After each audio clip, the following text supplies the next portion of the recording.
저출산으로 인한 병력 자원 부족 문제를 해결하기 위해 55세부터 75세까지의 남성을 동원해 시니어 아미를 만들자는 주장이 나왔는데, 이를 둘러싸고 온라인상에서 뜨거운 논쟁이 벌어지고 있다. 이 논쟁의 시작점은 이렇다. 모 대학교의 정치국제학과 교수는 올해 초 본인이 기고한 글을 통해 여성의 군복무 공약은 출산율을 높이기 위해 총력을 기울여야 할 나라가 고려할 정책이 아니다라고 비판하며, 이와 같이 시니어 아미를 만들자는 주장을 내놓은 것이다. 이러한 주장의 배경을 좀 더 살펴보자면, 군복무를 끝낸 여성에 한해서만 경찰 및 소방 공무원이 될 수 있도록 하는 정책을 추진하겠다는 어느 한 정당 대표의 주장을 전면 비판한 것으로 보인다. 이런 시니어 아미의 창설을 주장하는 모 대학 교수에 따르면, 여성의 군복무가 병력 부족을 해결하는 합리적 대안도 아니다라며 1만에서 2만 명의 병력 자원을 확보하느라 수십 배의 예산을 쏟아부어야 할 것이고, 양성평등을 핑계로 여성도 군대에 갔다 와야 한다고 주장하는 것은 이 세상을 너무 좁게 보는 것이라고 주장했다고 한다.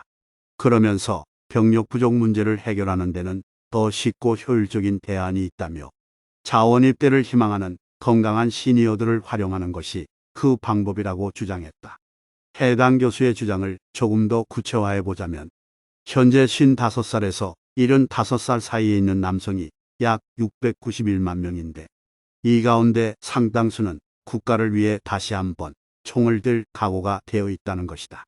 그러면서 해당 691만 명 가운데 1%만 자원한다면 약 7만 명의 예비 전력을 확보할 수 있으며, 현재 일반 병사들이 받는 월급까지 지급한다면 20만 명에서 30만 명은 충분히 동원할 수 있고, 또 오늘날 문제가 되고 있는 중장년층의 일자리 문제까지 해결될 수 있다는 것이다. 이를 둘러싸고 현재 각종 온라인 커뮤니티와 그리고 소셜미디어 등에는 이런 시니어 아미의 창설과 관련한 게시글이 수백 건 이상 올라와 있는 상태이다.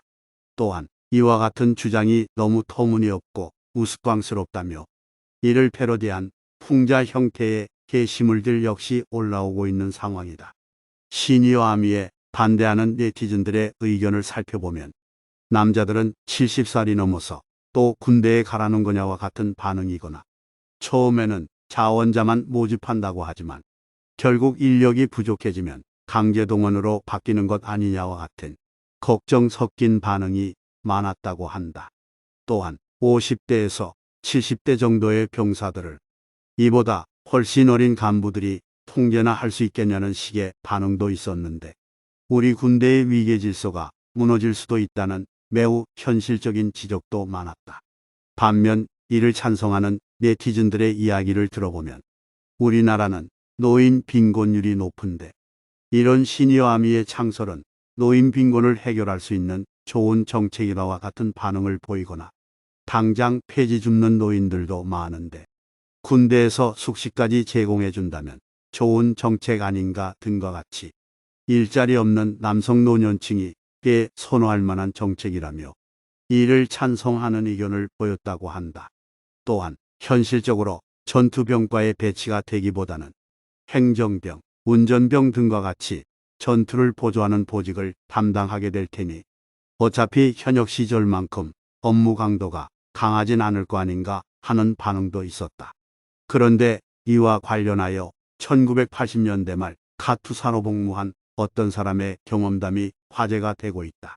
그의 경험에 따르면 야전 훈련에서 만난 미 육군 부대는 병사 상당수가 40을 넘긴 중년이었다고 한다. 너무 낯설어서 무슨 부대냐고 물었더니 한국군과 함께 훈련받으러 온 예비군 소속이라고 했다고 한다.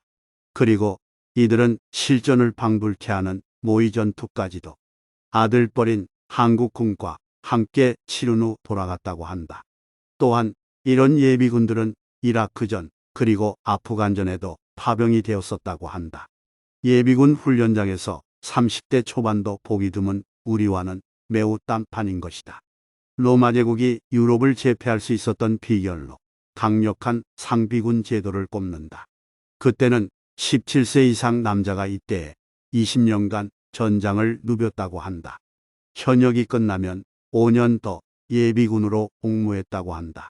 30대에 불과했던 당시 평균 수명으로 볼 때 로마 예비군은 노병 부대였던 것이다. 이들 중 상당수는 제대 후 고향에 돌아가지 않고 식민지에 도시를 세우고 정착했다고 한다. 그리고 이런 도시를 지키는 임무도 예비군이 맡았다고 한다. 또한 4세기 초에는 국경 경비까지 담당했을 정도로 그 비중이 커졌다고 한다. 이스라엘과 핀란드처럼 인구와 영토가 작은데도 강한 군사력을 유지하는 나라들은 잘 훈련된 예비군을 보유하고 있다. 러시아와 국경을 접한 핀란드는 재작년 우크라이나전 발발 후 예비군 훈련을 담당하는 국방훈련협회에 제대 군인의 입소 신청이 빗발쳤다. 평소엔 매주 600명이던 자원 입소자가 6,000명으로 폭증한 것이다. 그중 40대 이상도 적지 않았다고 한다. 또한 예비군 소집 해제 연령도 높은 편이라고 한다. 이스라엘은 51세이고 콜롬비아도 50세까지 예비군 훈련을 받고 있다고 한다. 그런데 우리 어르신들은 시니어 암이라는 민간 군사훈련 단체를 만들어 지난해 11월 국방부 도움으로 첫 군사훈련을 받았다고 한다. 500명이 회원으로 가입해 있는데 평균 연령은 63세이고 최고령은 75세였다. 금년에는 10km에서 20km 정도를 행군하는 혹한기 훈련도 받을 계획이라고 한다. 이와 관련한 단체 회장의 이야기에 따르면 조심은 하겠지만 평소 운동을 열심히 했기 때문에 별 문제 없을 것이라고 하면서 해당 훈련에 대해 매우 자신했다고 한다. 올해 대한민국의 출산율은 0.6명대로 떨어졌고 노인 인구는 1,000만 명을 넘어섰다고 한다. 병력 자원도 부족한 상황이라 이미 50만 명을 밑돌고 있는 상황이다. 이것이 우리의 피할 수 없는 현실이기에 건강하고 국가관이 투철한 영시니어를 활용하면 병력 부족 문제도 대처할 수 있다고 하는 것이 바로 해당 모 교수의 주장인 것이다. 물론 이에 대한 반발과 반대 의견도 굉장히 많다. 이미 나라를 위해 군복무를 마친 지 오래고 제대 후에는 사회 발전과 가정을 위해 온갖 노력을 다해온 것이 바로 현재의 중장년층인데 이제 와서 조금 쉬나 싶었더니만 또다시 군대에 들어가라는 것이 정말 황당하고 어이가 없다는 것이다. 또한 군병력으로서의 제 기능을 다하기 위해선 어떤 기본적인 체력이나 판단력 등 아무래도 나이가 젊은 사람들이 이 의무를 지는 것이 더 바람직하고 맞다고 보는 시각들이 많다. 그런 의미에서 중장년층의 재입대를 고려할 것이 아니라 여성의 군복무를 통해 부족한 병력을 보충하는 것이 더 현실적이라는 의견들이 있다. 또한 남성과 동일한 차원의 군복무는 아닐지라도 여성들도 최소한의 생존훈련 정도는 받아야 한다는 목소리도 있다. 현재 7년차 예비군 훈련을 담당하고 있는 어느 교관의 이야기에 따르면 요즘 병력수가 줄다 보니 50대에서 70대 사이 노인들의 재입대 이야기가 나오고 있는데 현실적으로 이런 노인 입대보다 더 시급한 게 바로 여성분들의 생존 훈련이라고 한다. 요즘 훈련 내용은 전투와 관련된 내용보단 화재 대처나 심폐소생술 그리고 홍수나 지진 시 대처법 등 일상에서의 재난에 도움되는 내용들이 매우 많다고 한다. 영상과 교육의 내용이 매우 좋아 이런 좋은 내용을 남자만 보고 여자들은 못 본다는 게 너무 아깝다는 것이다. 또한 각종 대형 재난이나 사고 시 남자 대 여자의 사망자 비율은 3대 7 정도인데 여자가 남자보다 2배나 더 많이 사망한다고 한다. 평소 안전교육을 받을 기회 자체가 적고 거의 모르기 때문인 것이다. 일례로 지하철 플랫폼에 비치된 방독면의 경우도 군을 제대한 남자들은 방독면을 주면 바로 쓴다고 한다. 또한 아무리 70대 노인이라도 이건 마찬가지라고 한다. 하지만 여자들은 잘 못 쓰거나 착용하는데 시간이 한참 걸린다고 한다. 또한 90년대까지는 고교에서 남녀 모두 교련 과목이 있었다고 한다. 남자는 전투 제식 훈련, 여학생은 부상자 후송이나 상처 처치 훈련 등이었는데 지금 시대에도 생활안전이라는 내용으로 심폐소생술부터 비상시 탈출 방법, 그리고 소화기 사용 방법 혹은 방독면 쓰기 등을 학생들에게 교육할 필요가 있어 보인다고 한다. 그리고 이런 것은 한 번 배우면 평생 잊지 않고 쓸 수 있기에 나를 지킬 수 있다고 한다. 이런 생존과 안전에 관련된 것은 반드시 실제로 해봐야 한다는 것이다.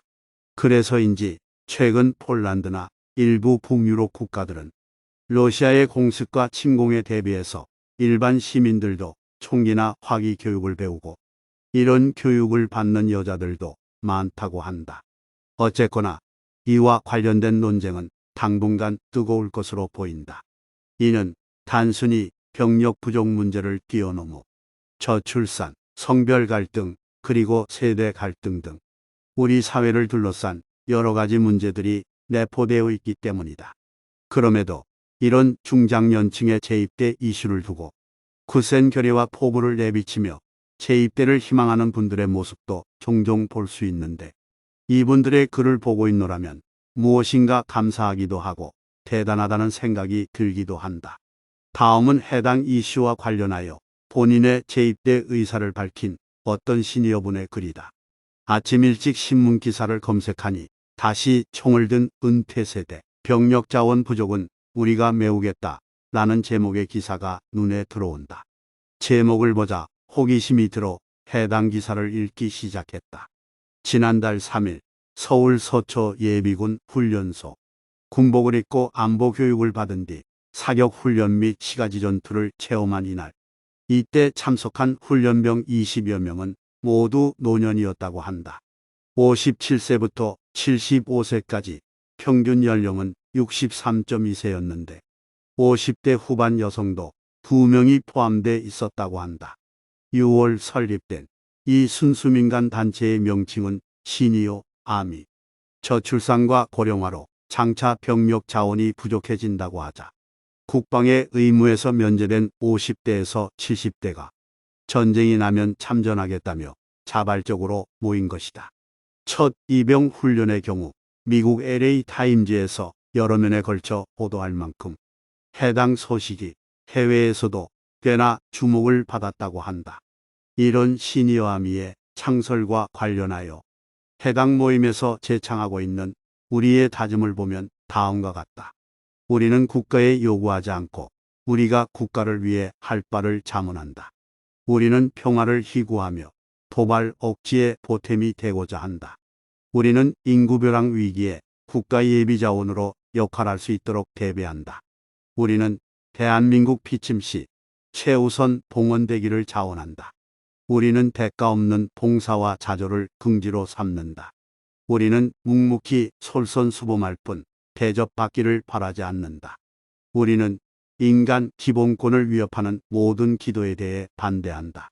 우리는 엄정 정치 중립을 지키며 일체의 정파적 행동을 배격한다. 우리는 나라의 미래를 위한 합리적 대안을 담론하고 실천한다. 해당 단체장의 말을 들어보면 현재 500여 명이 참여를 하고 이 중 여성도 50대 후반이 10여 명이 된다고 한다. 앞으로 10만 명을 목표로 한다고 한다. 이 기사를 읽고 보니 만감이 교차한다.